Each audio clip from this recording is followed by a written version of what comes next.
Chittoor update news కి స్వాగతం. భారత స్వాతంత్ర సమరయోధుడు, ఆజాద్ హింద్ ఫౌజ్ వ్యవస్థాపకుడు నేతాజీ సుభాష్ చంద్రబోస్ జయంతి వేడుకలను గురువారం సాయంత్రం చిత్తూరు నగరంలోని గాంధీ విగ్రహం వద్ద ఘనంగా నిర్వహించారు. ఈ సందర్భంగా కార్యక్రమ నిర్వాహకులు రామూర్తి మాట్లాడుతూ, బ్రిటిష్ పాలనలో మగ్గిపోతున్న ప్రజలకు అండగా నిలిచి బ్రిటిష్ వారిని గడగడలాడించిన భారతమాత ముద్దుబిడ్డ నేతాజీ సుభాష్ చంద్రబోస్ అని కొనియాడారు. నిరంకుశ బ్రిటిష్ పాలన కొరకు ఎదురించేందుకు తనదైన పంతాలో పోరాడిన దేశభక్తుడు సుభాష్ చంద్రబోస్ పోరాట స్ఫూర్తి యువతకు ఆదర్శనీయమన్నారు. ఈ కార్యక్రమంలో నాయకులు జయకుమార్, గుత్తా ప్రభాకర్ నాయుడు, తోటపాలెం వెంకటేష్, మురళి తదితరులు పాల్గొన్నారు.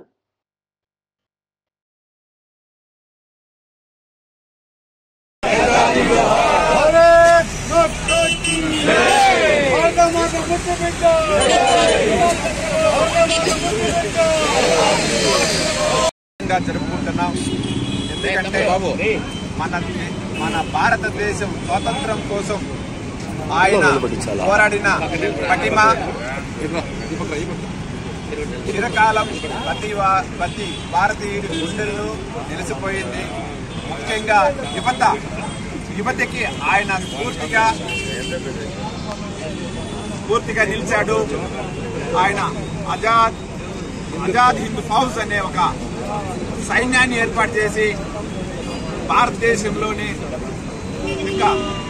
ఇంగ్లీషు వారిని గుండెల్లో రైళ్లు పరిగెత్తేలా వాళ్ళకి సింహ స్వప్నం చూపించాడు.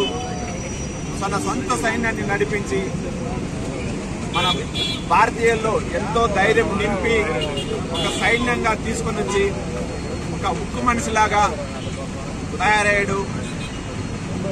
ఆయన జీవితం మన భారతీయుల కోసం అర్పితం చేశాడు. ఎంతటి వారు అతన్ని బెదిరించినా భయపడకుండా, అతన్ని వేరే విధంగా తప్పుదోవ పట్టించాలని చాలా మంది ప్రయత్నం చేసినా ఆయన తల వంచకుండా భారతదేశం స్వతంత్రమే మన జన్మ హక్కుని ఒక నినాదంతో ఎవరికి లొంగకుండా ముందుకు పోవడం జరిగింది. అదే తరుణంలో మన నాయకులే అతనికి సహకరించకపోగా అతనికి శత్రులుగా మారడం కూడా జరిగింది.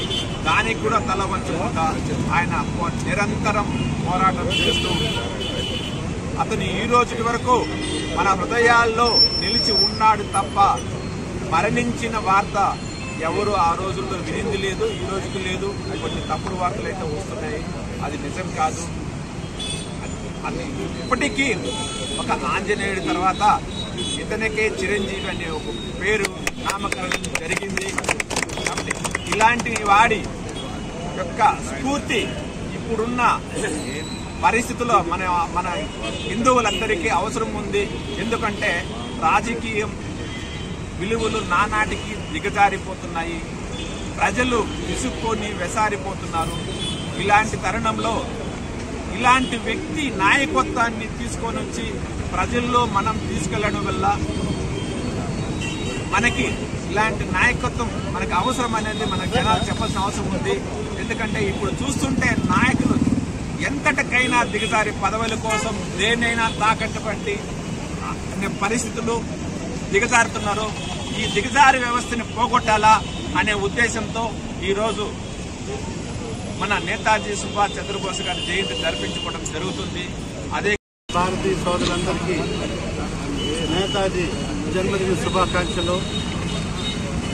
ఇవాళ నేతాజీ సుభాష్ చంద్రబోస్ గురించి ఇక్కడ చిత్తూరు నగరంలో 8 మంది పౌరులు గుమిగూడి స్మరించుకోవడం చాలా ఆనందదాయకం.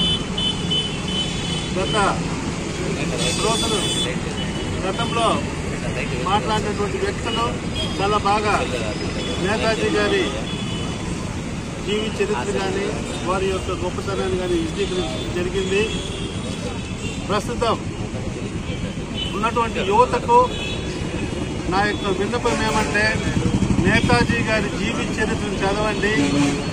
నేతాజీ గారు ఒకటే అడిగారు ఆ రోజు ప్రజల్ని, ముఖ్యంగా యువతని, నీ రక్తం ఇవ్వండి, నీకు నేను స్వేచ్ఛను ఇస్తాను అని చెప్పి. ఇప్పుడు మనందరం మన రక్తాన్ని ఇవ్వాలి, భరతమాత విశ్వగురువుగా ఎదిగేదానికి ప్రస్తుతం భారతదేశం ప్రపంచ దేశాల్లోనే అతి గొప్ప దేశంగా అవతరించే తరుణం. కానీ దేశంలో కొన్ని అరాచక శక్తులు, కొందరు అవినీతి పరులు ఏం చేస్తున్నారంటే ప్రజల రక్తాన్ని జలగల్లాగా పీడిస్తున్నారు. కాబట్టి మన రక్తాన్ని భారతదేశం యొక్క ఔన్నత్యానికి వినియోగించుకోవాలి తప్ప ఇలా కుహానా నేతాజీల యొక్క స్వార్థానికి వినియోగించకూడదని చెప్పేసి దీని పట్ల ప్రజలందరూ నేతాజీ గారి స్ఫూర్తితో ఎట్లయితే ఆజాద్ హింద్ ఫౌజ్ అన్నారో అలాంటి జాతీయ భావంతో జాతీయవాదంతో ముందుకు రావాలని చెప్పి కోరుకుంటూ సెలవు